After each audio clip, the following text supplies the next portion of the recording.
Et puis je vous propose un petit crochet par Venise ce matin sur Europe 1. Et oui, grâce à cette expo au Grand Palais, en ce moment éblouissante Venise, comme si vous y étiez au XVIIIe siècle et que vous présente Diane Chenouda.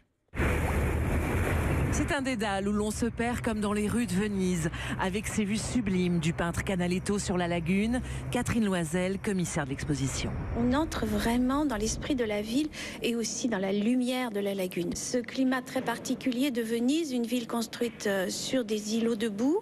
Les palais de marbre se reflètent dans les eaux du Grand Canal, sur les bords de la lagune, et il réussit admirablement à rendre cette lumière cristalline.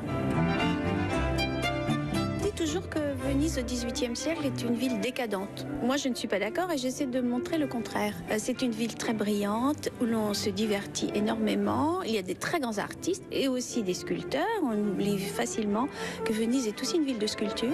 Et une ville de peinture aussi, comme on le voit avec l'étoile joyeuse de Tiepolo dans cet écrin mise en scène par Masha Makayev. L'ambiance de la place publique avec les acrobates marchant sur les mains et tout le monde s'amuse et tout le monde est déguisé. En même temps, tous les saltimbanques sont là. On danse, on bouge, on rêve. Quelque chose d'extrêmement charnel aussi.